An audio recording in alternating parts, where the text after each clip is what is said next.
Baik, video yang seterusnya cikgu akan tunjukkan kamu satu contoh yang telah cikgu siapkan sedikit sebagai panduan asas kepada kamu untuk melukis piramid bar compound ya.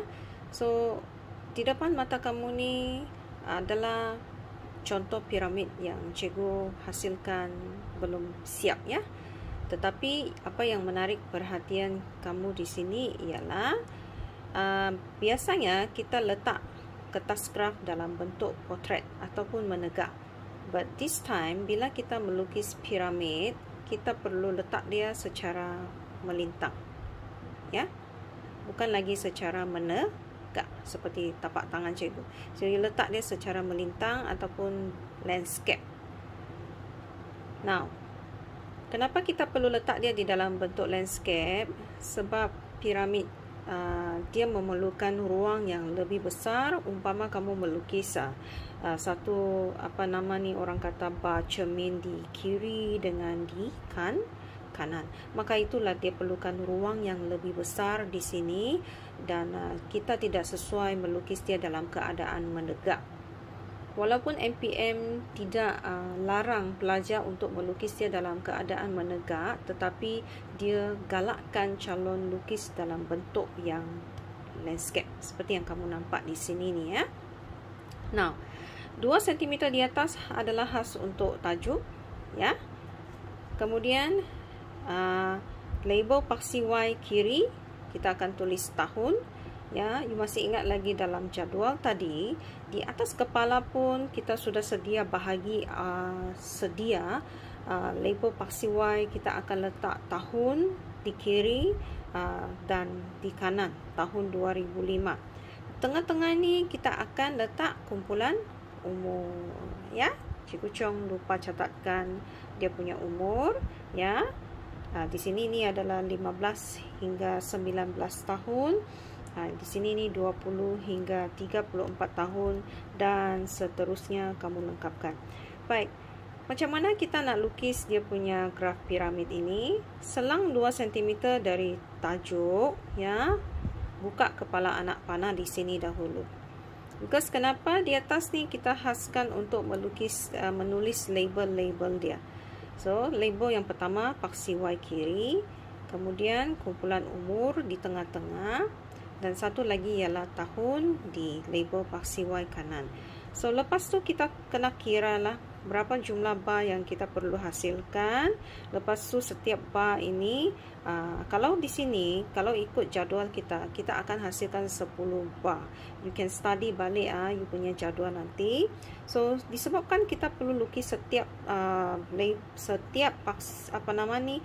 bahagian tahun perlu sediakan 10 bar. So, cikgu telah buat keputusan setiap bar ni dengan ketebalan 3 petak kecil sahajalah, dan termasuk dia punya selang ya, selang.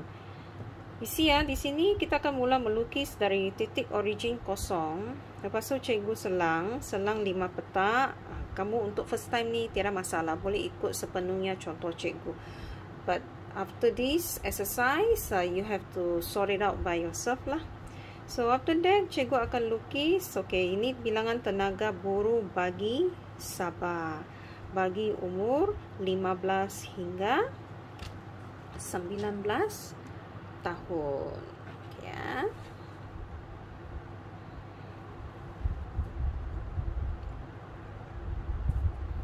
Ini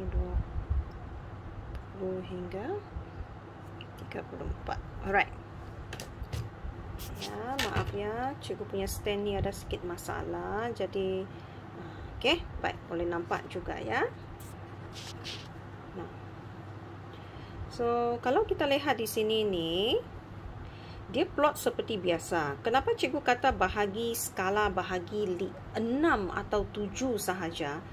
Sebab 2 cm di tengah-tengah ini kita perlu khaskan untuk ruang menulis pemboleh ubah ya, kumpulan umur. Jadi sebenarnya kita tinggal dari titik origin ya sampai ke sini, basically kita hanya ada 8 cm untuk kita plot sahaja. Kalau kita bahagi 8, maka dia akan tertolak lagi, mungkin keluar sikit. Kita akan terlukis sampai petak ke 9 atau ke 10.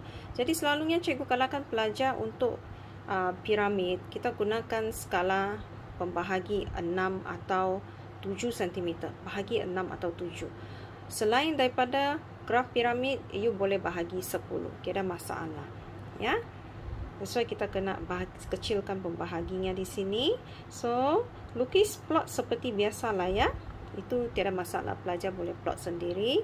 Selepas kamu plot bahagian label paksi Y kiri, you boleh pergi plot sebelah kanan.